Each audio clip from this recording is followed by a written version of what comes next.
What's going on, everybody? Welcome back to another edition of the MLB Swing for the Fences show. It is Friday afternoon, of course. I'm Draft Cheat, playing a little different role today. They're handing me the rare reins of the host duties. We'll see if I can handle it. I've got YouTube chat up, or something I normally don't do, but I need to monitor you guys. Make sure you give us the likes.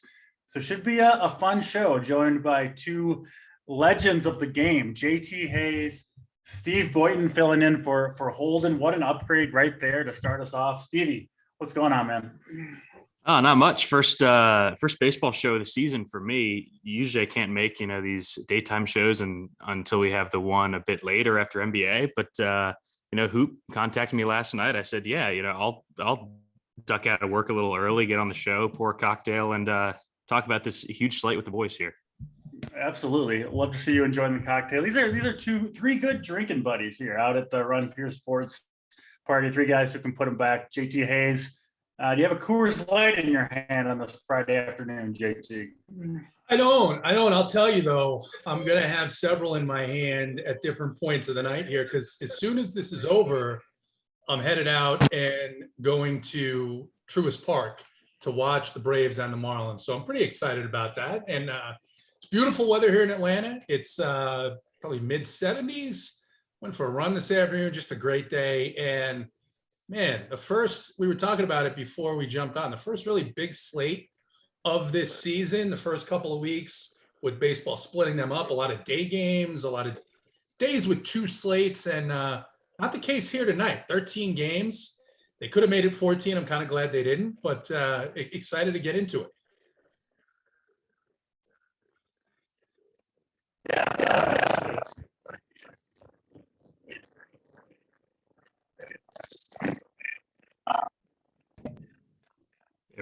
We're having some issues with DC's audio here. Cool. All right. So DC, we'll give you a second. Let us know. Give us a thumbs up when the extortionists, kidnappers release your audio, and you can join us again. You good? No? Not yet. No?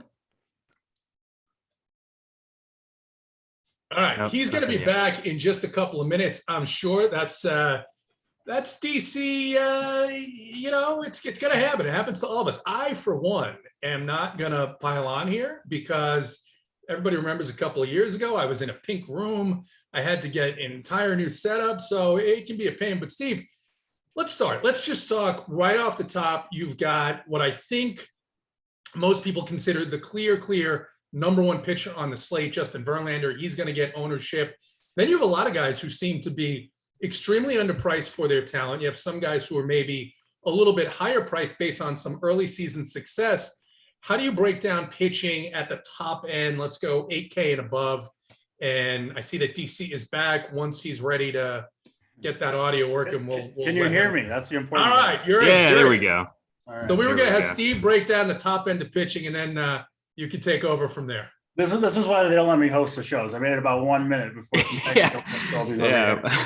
They say you can't teach an old dog new tricks. It certainly applies to DC today. So yeah, go ahead, Stevie. Yeah. Good point, JT, on the top end. It seems like some guys, like you said, are a bit underpriced for their talent, like Peralta, who's off to a super slow start. But yeah, Verlander at 10.5, coming off just the dominant outing against Seattle, got up to 87 pitches. Toronto, far from a clean matchup here, but I do trust the stud at home. He's looked great so far. Not really sure if anyone else on the slate can match his duration upside. That's my favorite word for DC there. So I think he's definitely my number one. I think most guys will have him there. I do like a couple guys in the 8K range. There might be a bit of weather concern in Detroit, but it's still a bit early to truly be concerned about that. Skubal at 8,600. This is a guy that I played a ton last year. Big time K upside guy. Showed it last time out. He pretty much carved up Kansas City, 7 Ks, got up to 90 pitches. The 11 ground ball The 11-3 ground ball fly ball ratio was pretty encouraging from him. Usually a extreme fly ball guy. Pretty cool weather in Detroit if it doesn't rain. Wind's blowing in a bit. I like him a lot.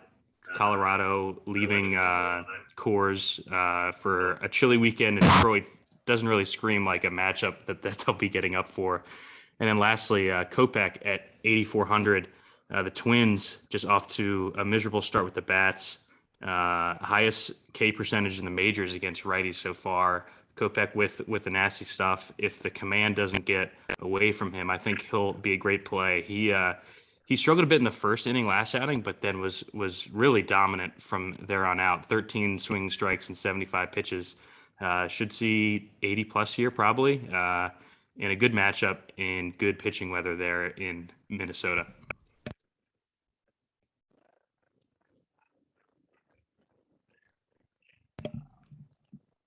DC, we can't hear you again. Damn it. JT, can you hear him? No. Damn. This is, I feel for him because this sucks when this happens. I know. So here's the thing. I think I'm right on track with you. Verlander looked outstanding his first two starts. The only concern that I have here, maybe approaching 40% ownership on a 13-game slate. And the one thing, and it's not enough to take me off of him for sure. The one nagging thing in the back of my head, when I think about this Toronto team, and I think about how goddamn well they hit the fastball, and I remember that matchup against Max Scherzer early in the season last year, where they absolutely went ham. Now, much different scenario. We're talking about different weather. We're talking about Houston as opposed to when they were playing down in Florida, talking about much different humidity. Expect that this roof is going to be closed. So I think you have the play there in Verlander. After him, I think you go down. I like Kopech. I like Skubal. And I think there's some other guys on this slate you can consider. And a couple of those guys at the lower end, guys who have been off to very slow starts. And I'll just talk about them one by one. First, maybe the scariest matchup on the board, because Olsen, Darno, Riley, Duvall, Ozzie Albies, all these guys in the top 50% or higher of hard hit rate against left-handed pitchers over the course of the last 10 days. They, did pretty well against Clayton Kershaw after his really good start in Minnesota. But Trevor Rogers, this is a guy who we were talking about last season as a potential ace, a potential guy who was going to guide that Miami Marlins pitching staff for a long time. He's down to 6.5K. We know that the ball isn't flying. We've seen this every night with balls dying at the track. Back into this Braves lineup has a lot of swing and miss. They're going to, yes, get Riley back, but down towards the end of that lineup, I think there's some guys that are in there that are susceptible to the strikeout. And we know that Rogers has great stuff when he's on. Again, very scary matchup. And then just a little bit lower price than him, Chris Flexen actually had a decent year last year. He was a little bit above league average. He's down to just 6K against a Royals team that we know has a lot of talent, but they haven't really put it together yet. They have not had the best start out of the gate. It's a neutral park swap for Kansas City.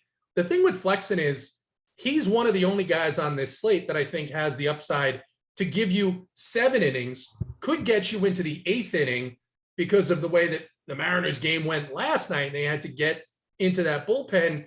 And I think you get 7 innings, 4 strikeouts, he gives up a couple of runs and he gets a win. He could be points per dollar in the top 3 on the slate. So in terms of the lower price guys, we talked about the guys in the 8K range. What do you think of Rogers? What do you think of Flexen? Is there anyone else? I know you were mentioning Reed Detmers earlier in the day. Detmers, for me, the volatility with Joe Madden early in the season, mid-7s price point on DraftKings. I don't know if I'm going to go there. What do you see, though? I know you like him. And what about Rogers and Flexen? Yeah, so I'll start with Detmers. I like the matchup. I don't love the price combined with the ownership, like we're kind of talking about before the show. Extremely clean matchup.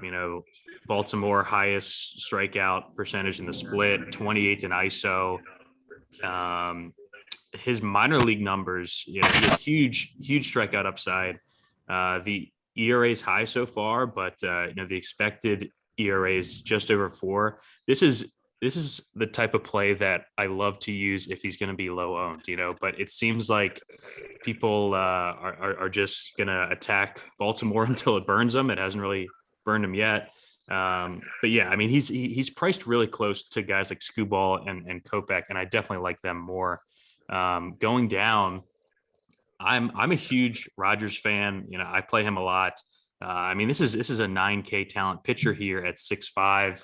I'm kind of torn though.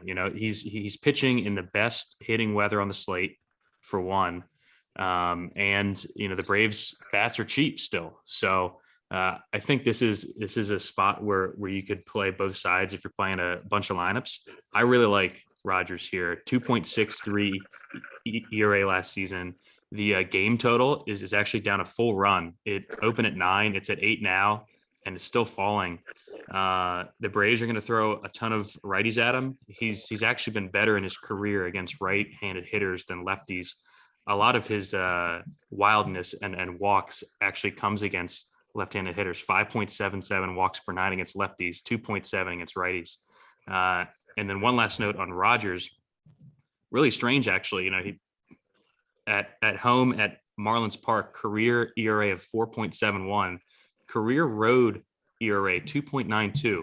So, I found that interesting just because, that's an expansive park, and in the NL East, you're going to Philly, you're going to Atlanta, you're going to Washington in the summer. Those home road splits, really interesting to me. And, he's made 20 road starts now. So, that is definitely something to keep in mind here. I really like Rogers and hope that he comes in low owned here. Just real quick on Flexen, I agree. Not the 30-point ceiling that you can get from some other guys, but I think that he's a safe play, right? He's 6K. The Royals bats have just been awful. 26 in weighted runs created plus, 23rd in ISO. It's going to be in the 40s in Seattle. They've been keeping that roof open despite the cool weather. So yeah, I think Flexen and Rogers are definitely your cheap guys. I think Gallen will gain some interest, but I have some concerns with the duration. And the Mets have really been hitting right-handed pitching hard, 3rd in weighted runs created plus, and 27th in strikeout percentage. So I think that the early season performance of the Mets bats has me a bit less on Gallen than those other two guys. Yeah, I think Gallen's ceiling is maybe getting into the 6th inning where Flexen, you mentioned the roof open. The environmentalists in Seattle like to be outdoors in nature, despite the fact that it's going to be chilly there. So I do like that matchup. DC, now that we've got you back, a couple of people in the chat are asking about some guys that you've been high on. Ranger Suarez tonight in what early in the season has been a really good matchup against the Milwaukee Brewers. You've got Bailey Ober in very cold weather with wind blowing in, taking on the Chicago White Sox. And then Freddie Peralta against the Phillies. And he's been not that great to start the season, but with his talent, you have to believe that he's going to positively regress here. What are your thoughts on pitching? What do you see on this slate? Your thoughts on Verlander, the cheap guys? Who are your favorites here?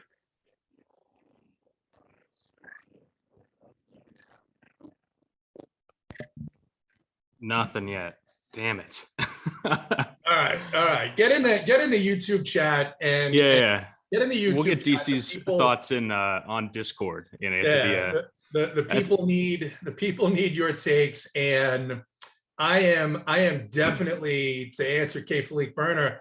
Man, I just lathered up. I went for a run this afternoon. I was telling the guys here it's so beautiful in Atlanta, and I got a beautiful shower with the Dove for Men. I smell great. The head freshly shorn. I mean, it's fantastic.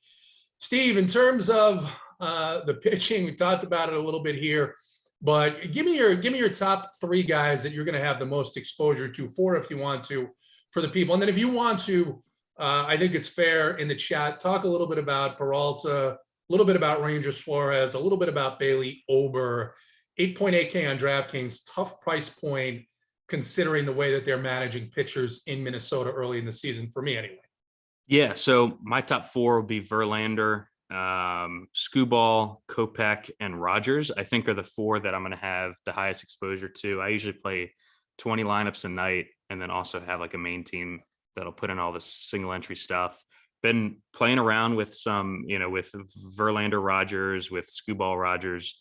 Gonna have to keep an eye on the rain there in Detroit. But those are my top 4 for the reasons I stated earlier. The guy who I think is super interesting, and I wish he was cheaper, is Wright at 9.3K. You'll be at that game. Really good in his first 2 starts, 12.3K per 9. Huge difference in his pitch mix. He's cut out the walks. I kind of want to see more of it at this price before I hop in, especially with the weather. What do you think about him overall? I think that we can touch on those guys in the Philly game. We have enough time to go game by game. I think I can touch on them quickly then. Yeah, we can do that. I'll talk about Peralta when we get to that Philly game, because at his price point, 8.9K, he is interesting considering that the Phillies are coming out of Coors Field. It's their first game away from Coors Field. They've struck out a lot more than I think people anticipated they might early on in the season. But my thoughts on Kyle Wright, if you look at the starting pitchers today and their expected ERA, this is a StatCast thing that's come out in the last couple of years. You'd be surprised to know Kyle Wright leads all starting pitchers tonight with a 1.39 expected ERA. Here's the thing, though. That's a couple of starts, and you get the start against Cincinnati. Okay, the best thing about the start in Cincinnati is, man, I didn't expect to see that kind of length out of him in his first start, but he had been throwing a little bit more because I think he was in the Braves minor league camp. Then he goes out into San Diego and looked really, really good in that matchup against San Diego. Against Miami, the guys that you're worrying about here for Kyle Wright is Yaz Chisholm and Jesus Sanchez. And those guys are powerful guys. They both hit home runs last night. That 9.3 price point, I got to expect that Kyle Wright is not going to pitch to a 1.39 expected ERA. He's looked great in his first 2 starts. I got to believe that one of these starts, he's going to get a little wild. He's going to have some inconsistency. And I think that 9.3 price point is enough for me to say, I'm going to take a pass because there are other options on this slate at better price points. I still don't think that he's going to go out there and throw, 8 innings, 15 strikeouts.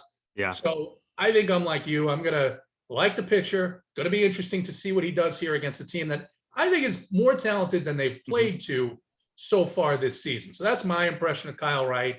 Let's get into it game by game. We'll start with Milwaukee at Philadelphia.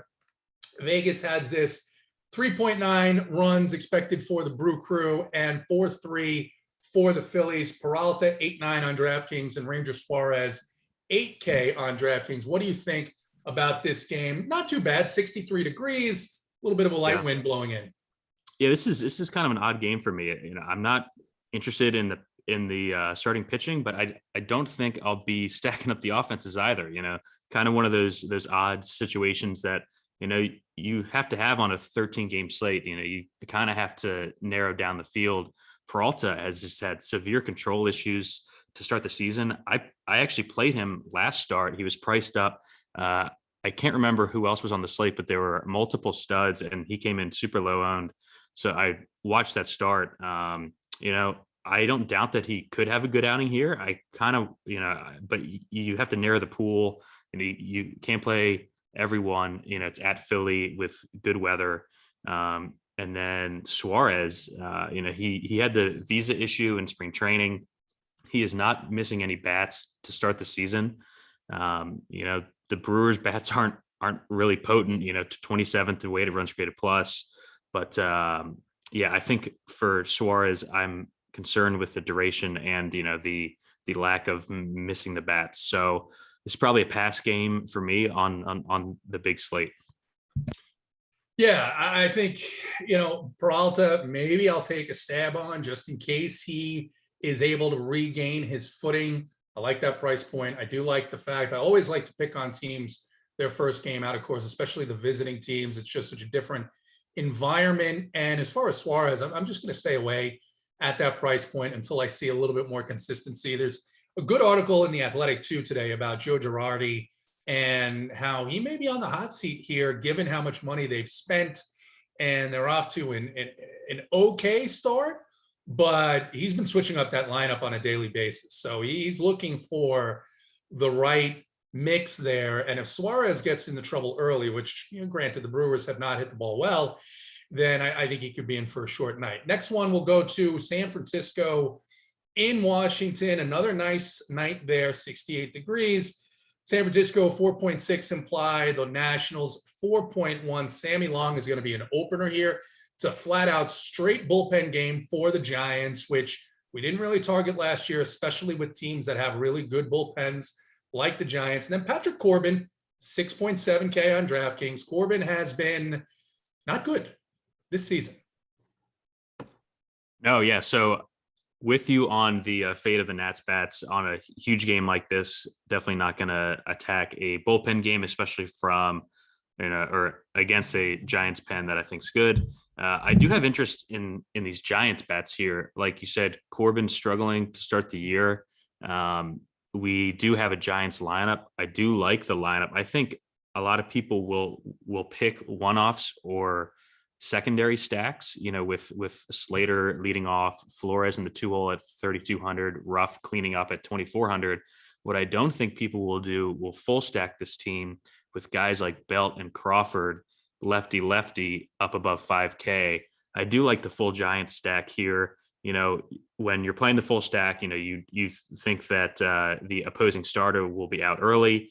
So, I worry less and play more of the lefty than I think most do.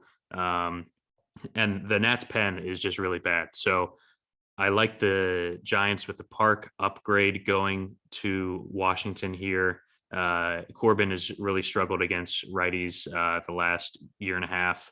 And the Nats pen is taxed from getting shit on by the snakes all week. So, if the D-backs can go into Washington and do it, I think this Giants team can too. Yeah, the D-backs put up 11 runs and they put up another 4 or 5 runs yesterday against this team. And you mentioned the bullpen being taxed. This is why, I ordinarily don't have interest in Corbin, but I would particularly worry about him here because Davey Martinez has let Corbin go on and give up just a ton of runs to try and save that bullpen. That's happened several times last year. So I would just one thing, because people were talking about Austin Slater and Darren Ruff in the chat. I like Ruff here. Even yesterday against an all right-handed Mets pitching staff, did stay in the whole game. Slater is a guy who is likely to come out as soon as that matchup switches. So if you're playing multiple lineups, you want to play some Giant stacks, I would go light on Slater and heavier on the other plays. We'll move on. Craig Toe, who in the Giants order are most susceptible to pinch hit risk? It's pretty much going to be Slater. Yeah, that's the guy that no doubt is going to come out. I think all the other guys are mostly as safe as they ever will be just because of injuries. Dubon came on yesterday because of an injury. He's in the lineup tonight. So also encouraging that Yaz is starting the game. I think that he'll play the whole game there in the 9-hole starting lefty. I think when, we've seen him lead off against the righties and get pinch hit for, but the fact that he's starting the game, I think he's a little safer here today. Yeah, Dubon came in for Duggar when he got hurt, and then Duggar went on the IL. So there are other players there, but not players that are regularly players that are introduced into games by Gabe Kapler. So less likely to see it there. Next game, Cleveland, the Guardians in New York at the Yankees. This Guardians team has played well. They just swept the Chicago White Sox. Very hot to start the season. They get a matchup with Jameson Taillon. Taillon always has trouble with left-handed batters. The Yankees scuffling here. Biggest percentage of swing and miss in all of Major League Baseball to start the season. Vegas sees us, though, 3.5 implied for the Guardians. I think that's a little bit low.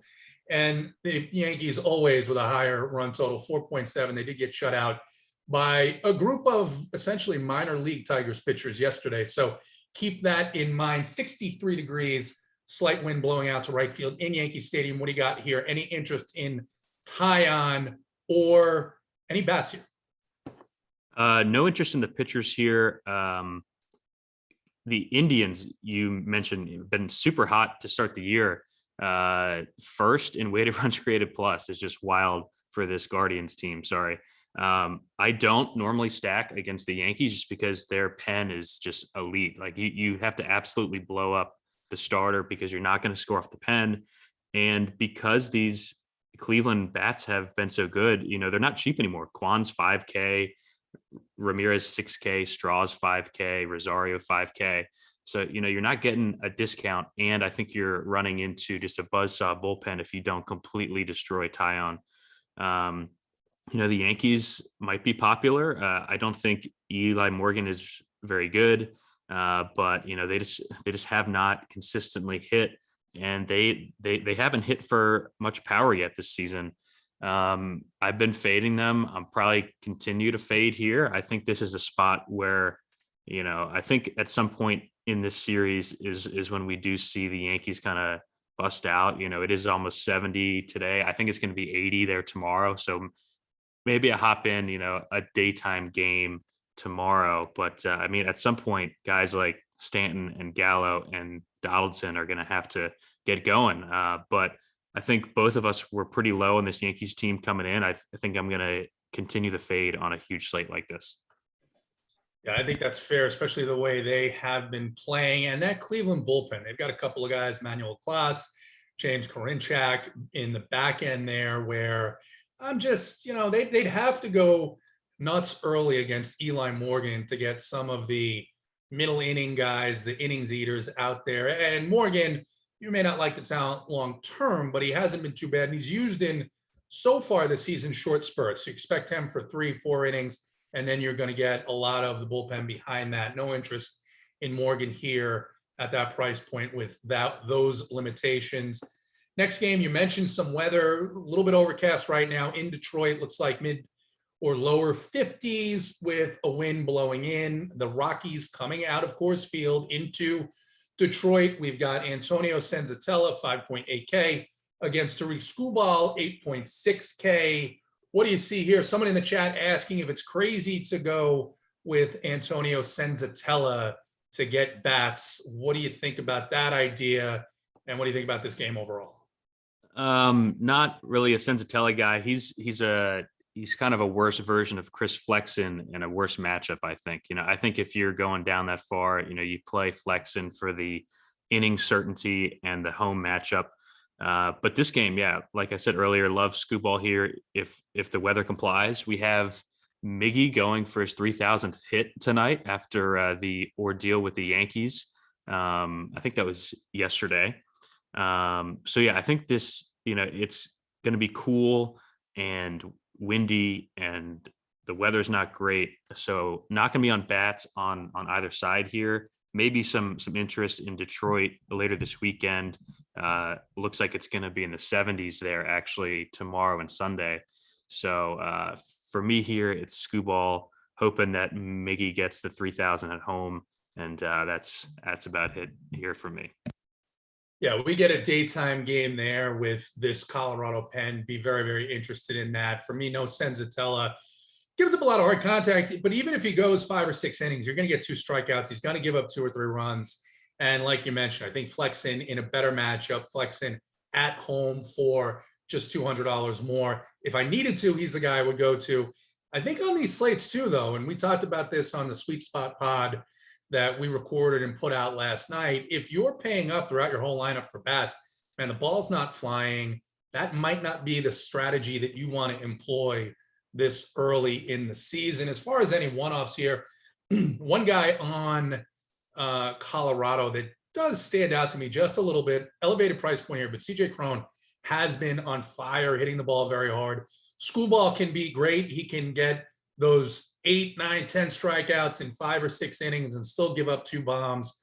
So he and Chris Bryant are guys that I would consider if I was multi-entering just for the one-off power capability there. But again, I don't expect a lot of runs here. Low 50s. It's going to go down throughout the night in Detroit.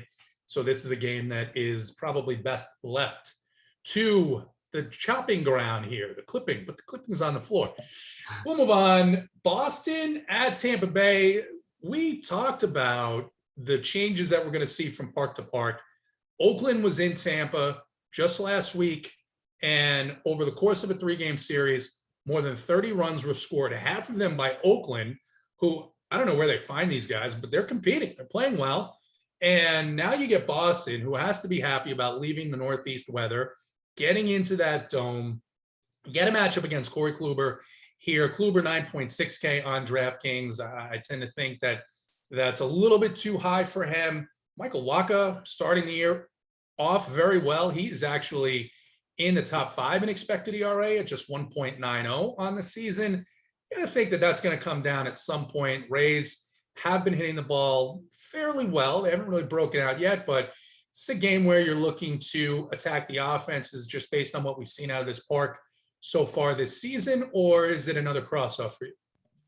I think it's a cross-off for tonight. In 2 starting pitchers that are kind of on shorter leashes than most, and 2 bullpens that have been, we know the Rays always have a good pen. Boston's pen has been better than I expected so far. I wanted to be on Boston here. I might play them later in the weekend. We saw JD Martinez leave the game the other night, and they've put out their lineup for tonight. Jackie Bradley Jr. hitting 6. That never inspires me to hop on board a team. I think Boston's having the same issue that the White Sox are. Their lineup after the top 4 or 5 just falls off a cliff. Really hard to sustain innings when you've got Jackie Bradley, Travis Shaw, Christian Vasquez trying to drive in runs. We'll talk about the White Sox later, but these injuries to these top heavy teams really, really makes them struggle. So I think I'll probably wait to see if JD enters the lineup later this weekend. We get some better pitching matchups because, like you said, going down to the Dome, I think that we are going to see some runs in this series. I'm just not sure if it's tonight. Yeah, I don't love this game myself. If I'm playing, 150 lineups, I might have a couple of each team in there just in case. The bullpens have actually been fairly adequate for both teams to start the season. We know the history of Tampa Bay's bullpen. They've been not quite as good this season so far, kind of getting ironed out with some of the new arms they have. But before we move on, if you're not a member, if you're watching this on YouTube, first of all, hit the like button, subscribe to the Run Pure Sports YouTube channel. It's the big red button in the corner on the bottom there. And our members, the joke is members never win, but in fact, they always win. Just yesterday, the contest that we were all in, big $15 on the daytime slate, where coincidentally we like the Mets because we saw that line going up. Bossalina, with no Mets in his lineup, took down the top prize, $50K in that one. K Maximus with an $11,000 hit. I believe that was on FanDuel last night in Major League Baseball. Might have been during the day. My guy Hebrew Cheetah, one of the best names that I have ever seen in our Discord. He took home another $12,000. And our guy Hofbra, I don't know what this was in, but he took down $300,000 just recently. A guy is a multi-entry guy who is one of the sharpest minds, and he's actually always in our Discord. So Run Pure Sports RPS Heater 25 to get 25% off of your first month's payment. Moving on here, game we've talked about pretty extensively.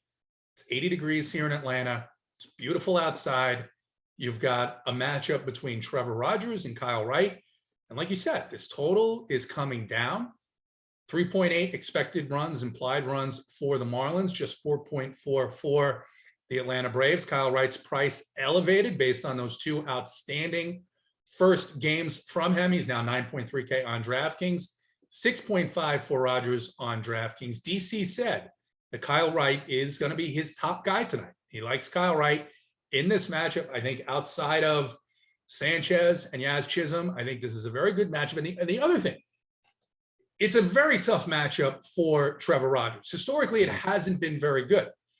One of the things over the course of this week, all these stories about the Braves going to Los Angeles, seeing Freddie Freeman, and some of the comments, particularly from Dansby Swanson, said, man, we love these series, but every time we play the Dodgers, that series just exhausts us. It's just a tiring, emotional series. Now, this time you add in the fact that they get to see Freddie Freeman for the first time since he led them to the World Championship last season. Now he's in a different uniform. Is it possible the Braves could be in for a hangover here? and Trevor Rogers can dominate this team? Or do you think that they go out and they do what they normally do to left-handed pitching? And then what do you think about the Marlins and Kyle Wright? Yeah, like I said at the start of the show, I'm heavy on Rogers here. I think that it's a good spot for him. Looking at the Braves lineup, I think it's really weak at the back end.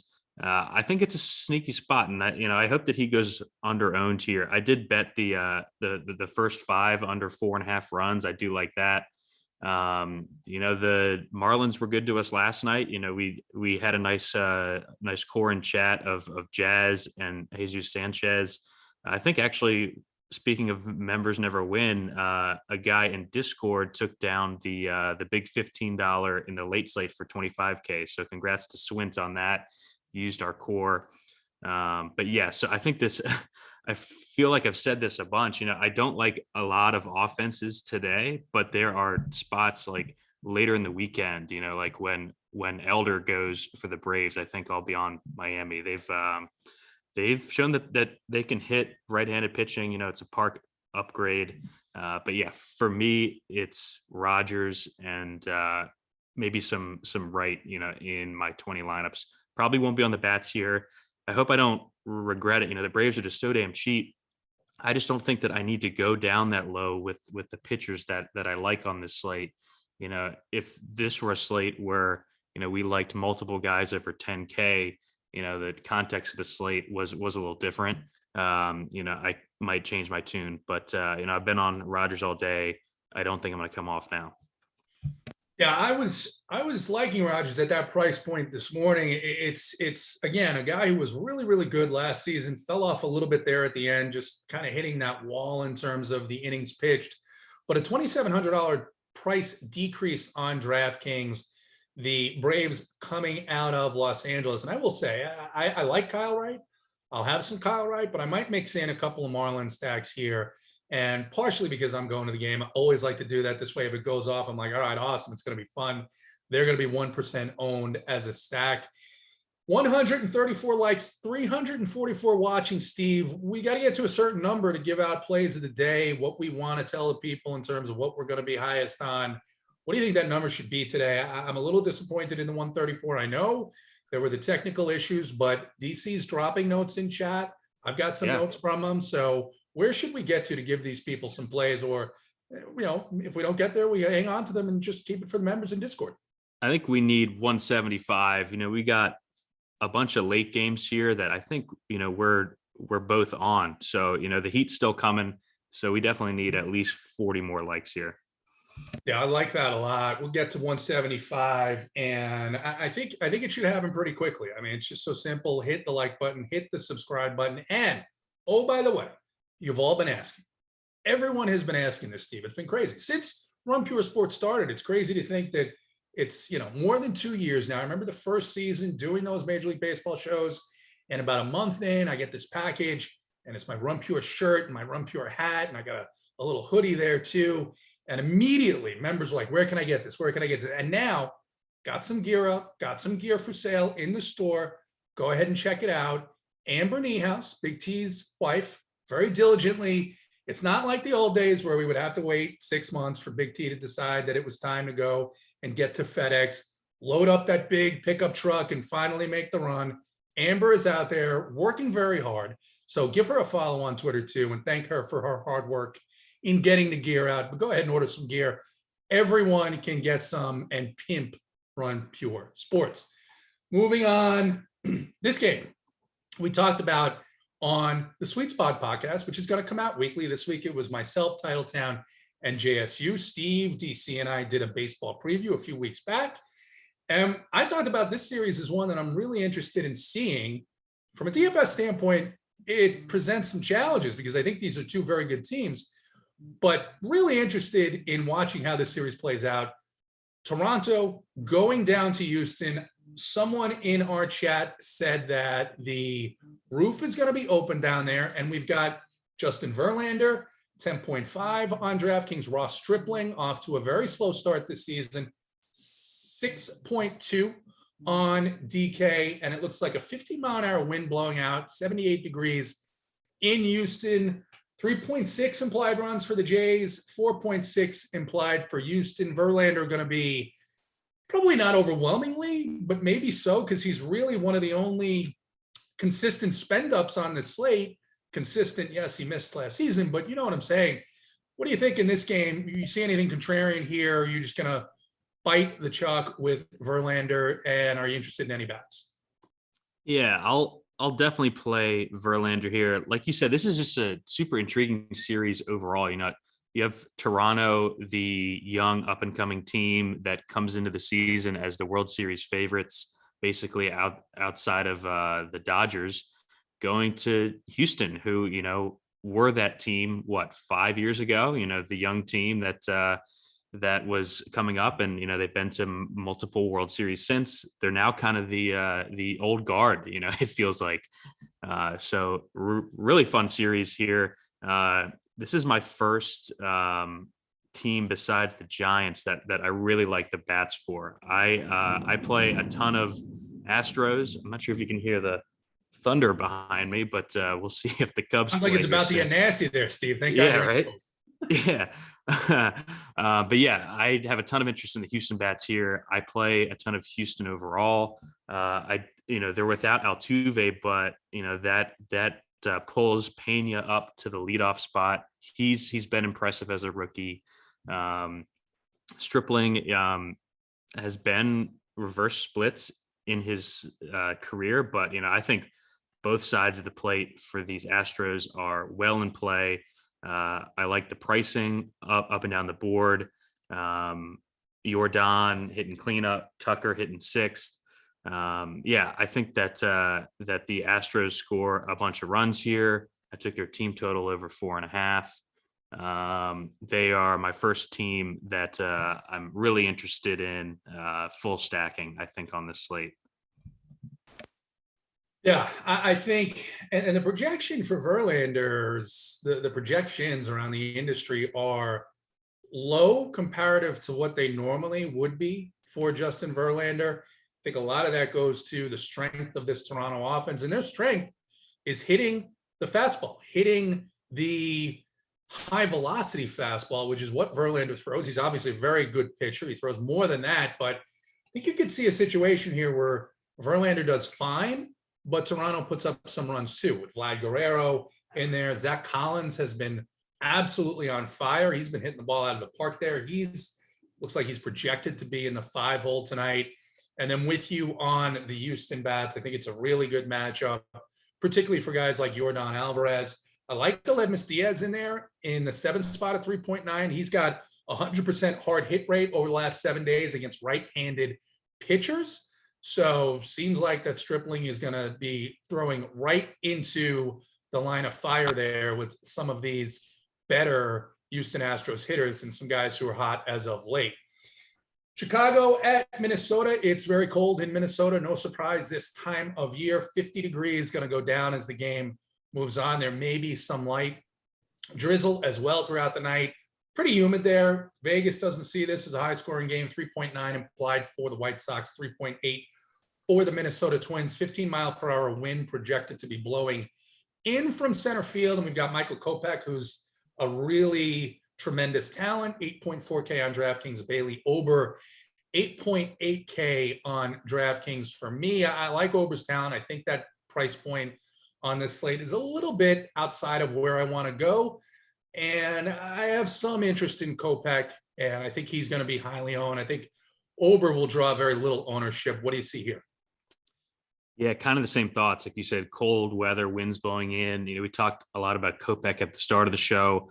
If that Detroit game, if the weather goes south there, I think I'll have a bunch of Kopech here in the mid-range.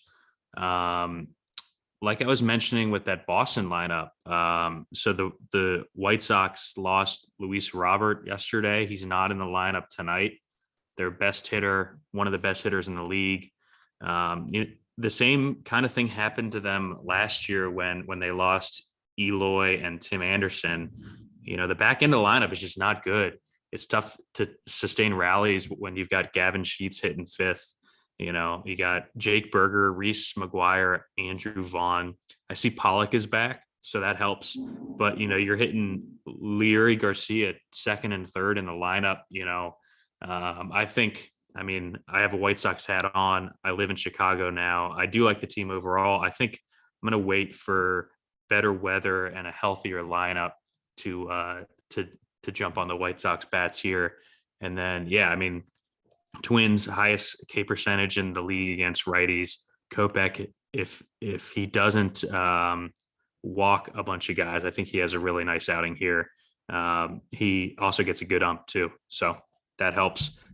And the total's down to 7.5, so that's been falling all day as well. The total moving down is an indicator that there are some people who think there's not going to be a lot of runs here. And then when you talk about the way that we've seen offense this season with the ball not really carrying as much, especially in this type of weather, you look at some of these prices here for the White Sox.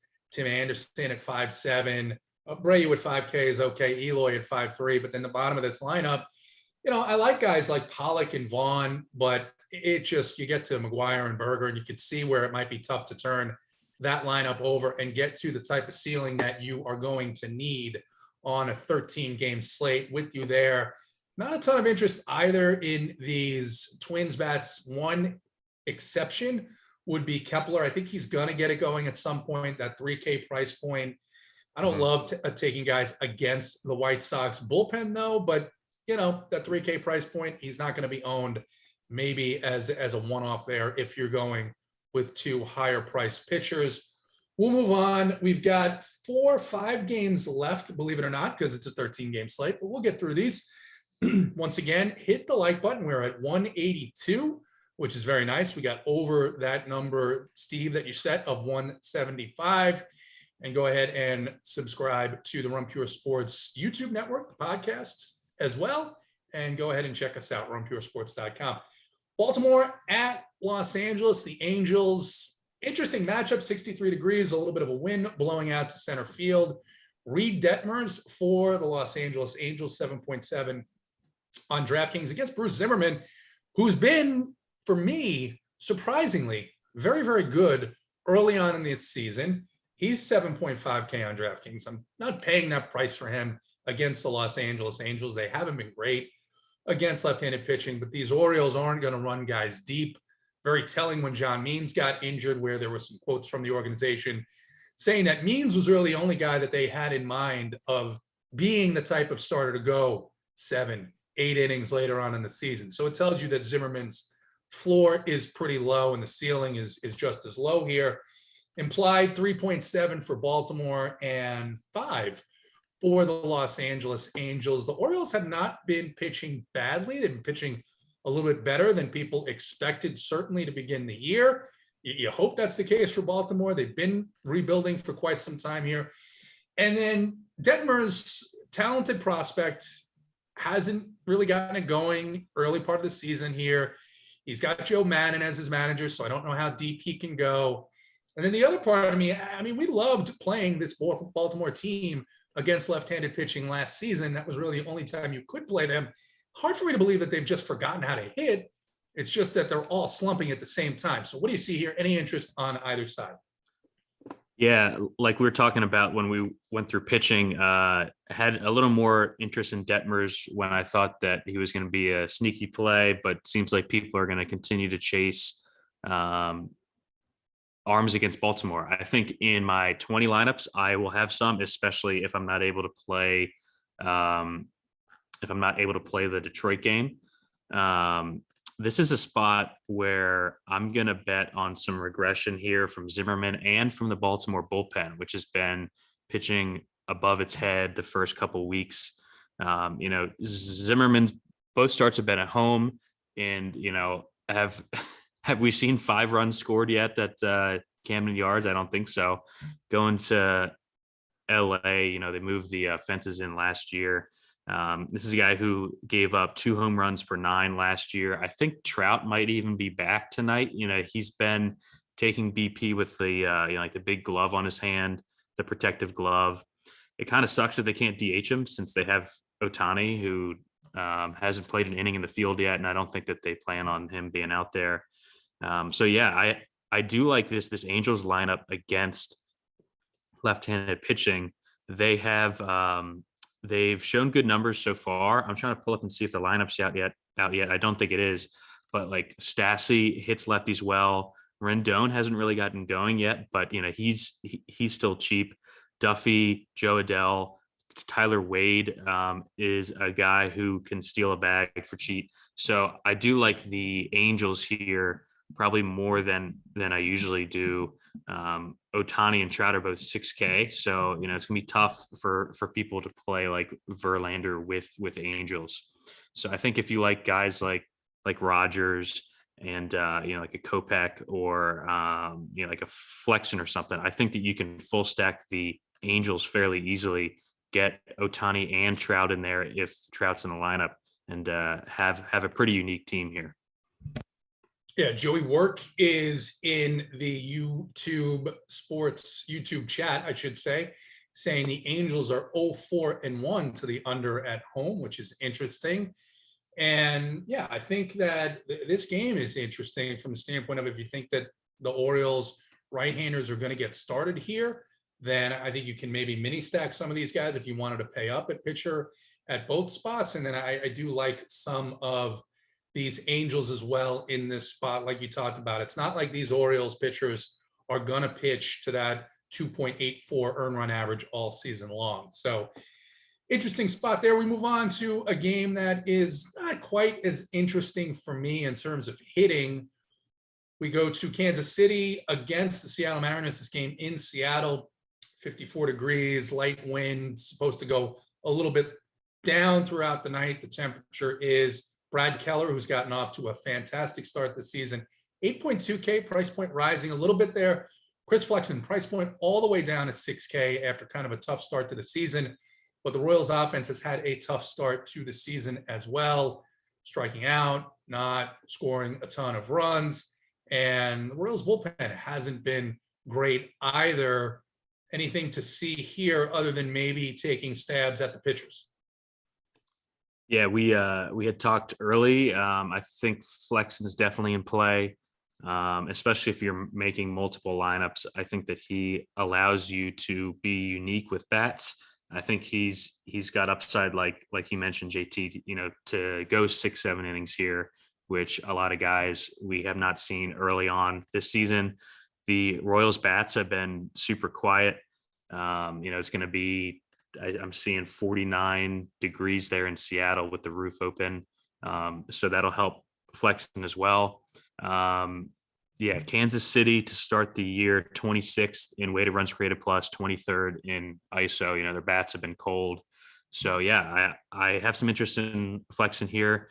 I played Seattle bats all week, but that was more of, attacking Texas's shitty bullpen than anything else. I do like a couple of these guys long term.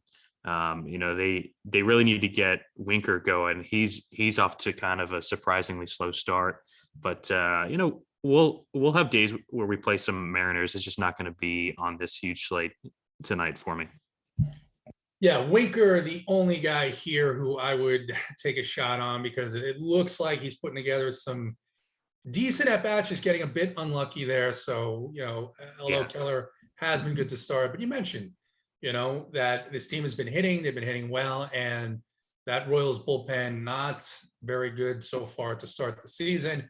Just 3 games left. We'll get through these quickly and wrap it up and get our plays of the day. 189 likes. Would love to get over that 200 mark.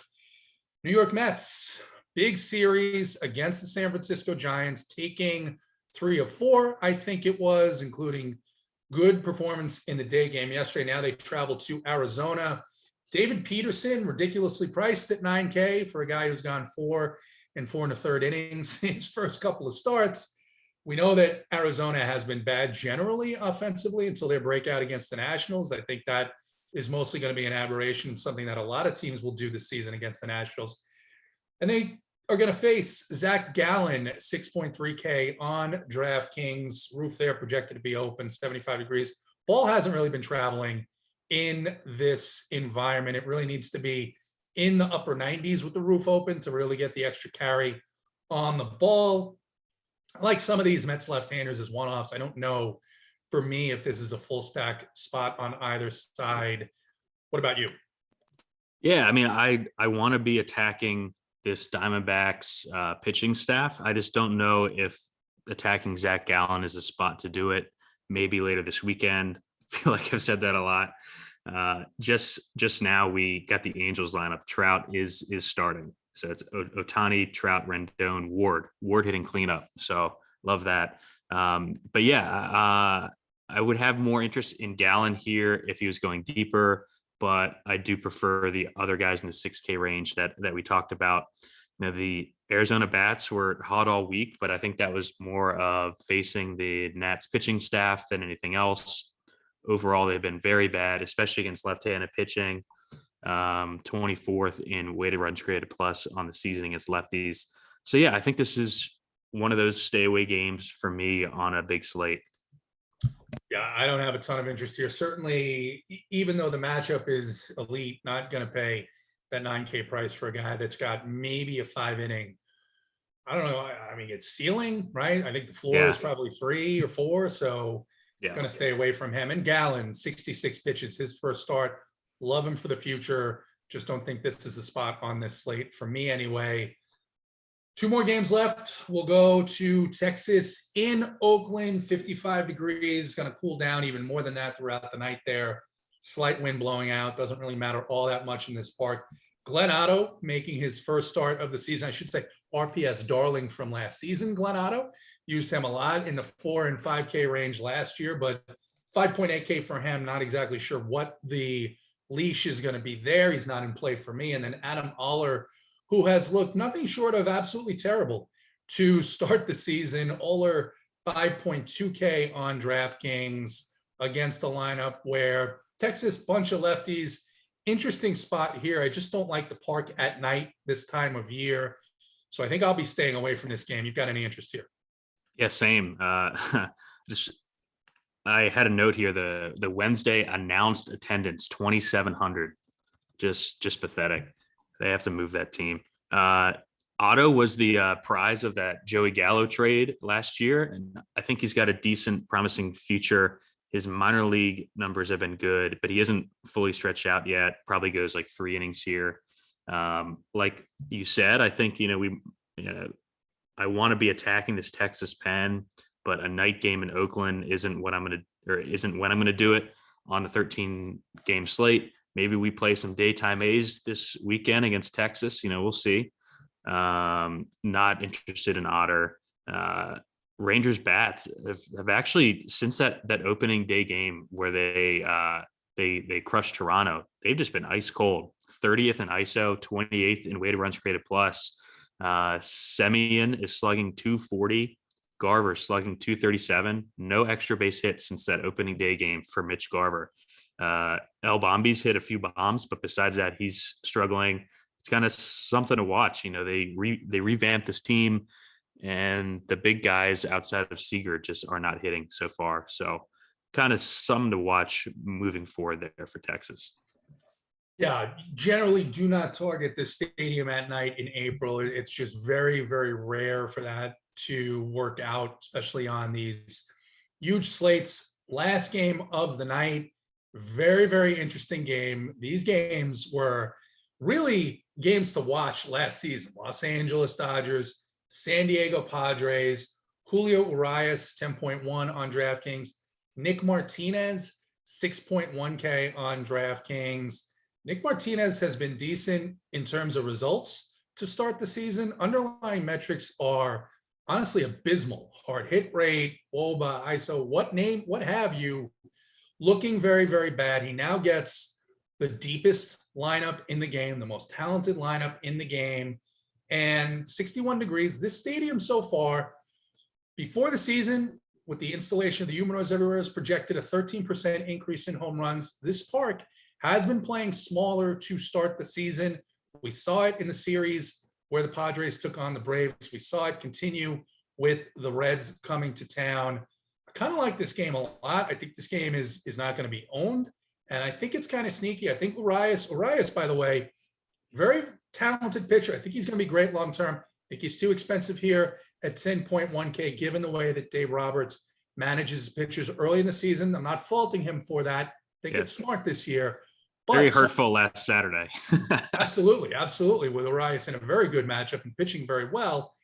And Urias, so far this season, a 401 WOBA allowed to right-handed batters. Granted, that's only 23 at-bats.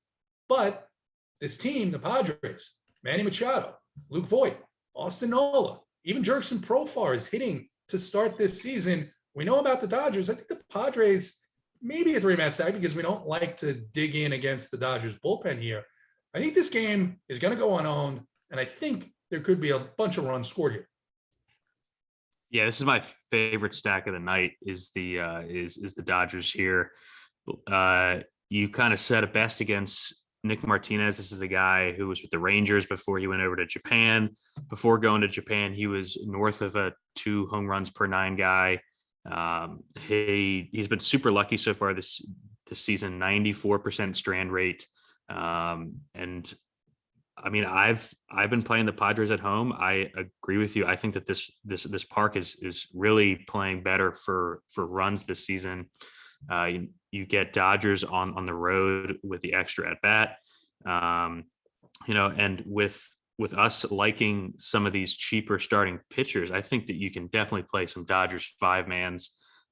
They will be my highest owned stack of the night. I don't normally mess with Dodgers opponents just because the pen is so elite. Best bullpen expected ERA in baseball. But I mean, I've been playing a bunch of Padres to start the year. Their prices are good. I feel like I'm playing Austin Nola every slate. He's been good at a weak catcher position.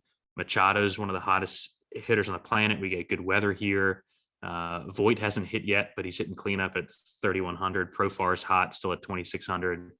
Yeah, I mean, I think that you can definitely play Padres. I like your call about having them as a secondary stack here. I like the over in the game. It was at 7.5 this morning. It's at 8 now. So the total's going up. I like that. I like the Dodgers team total over 4. Sign me up for full Dodgers stacks. We get Lux back in the lineup. Their lineup just came out. Lux is hitting 9th. So you get a guy who has started the year off hot. Bellinger's hitting well. Both are 3K. They kind of help you balance out a full 5-man with the expensive guys up top. And with Machado hitting hot, he and Will Myers, believe it or not, in the top 25 of hard hit rate against left-handers over the last 7 days. You've got those guys. Kind of was hoping that Jorge Alfaro would be in this lineup as the DH. He actually hit a home run off of Urias in spring training. And then Cody Bellinger has just been looking to clear his name, looking to get back to the recognition that he had a couple of years ago, getting back into that MVP caliber play. So I like this game a lot. Yeah.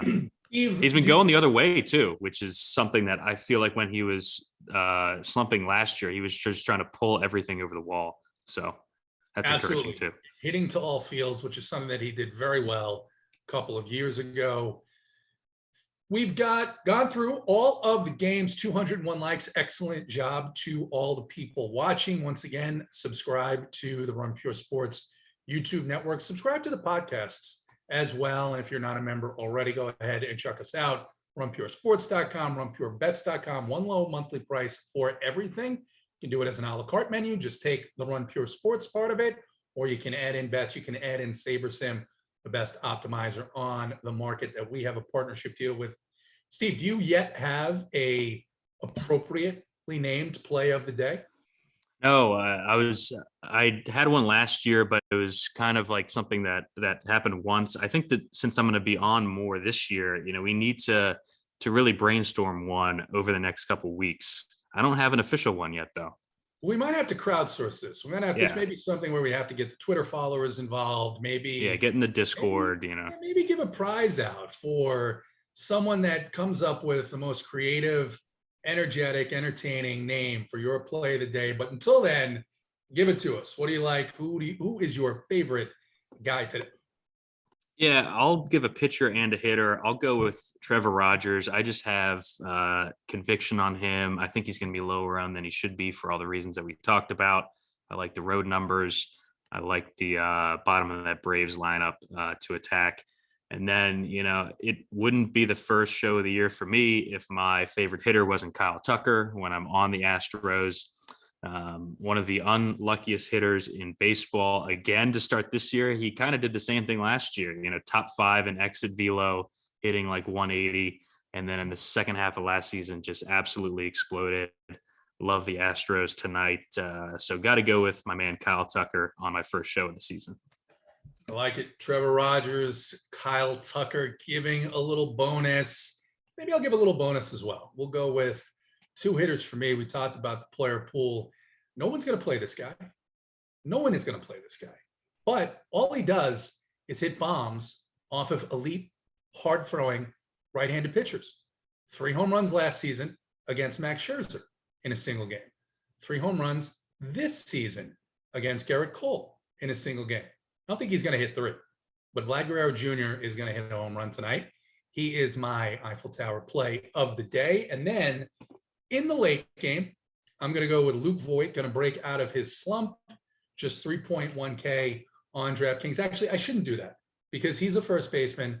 I'm going to give you another guy that no one's going to play, Austin Nola, leading off for the San Diego Padres. I think he sets the tone here for what could perhaps be an upset of the Los Angeles Dodgers. Steve, anything else? Where can the people find you? Where are you going to be watching the games tonight? I know it's inclement weather in Chicago, but I know that you're going to find a nice, comfy spot that has delicious, cold beer on tap. Oh, yeah. So 13 game slate. The woman is out of town for 10 days right now. So I will be at the bar watching the games, excited for it. Hopefully the weather clears up so I can walk around and hit a couple spots downtown here in downtown Chicago. Yeah, there's no doubt you're leaving the house when the fiance is. Right after the CSV goes in, I'm out the door.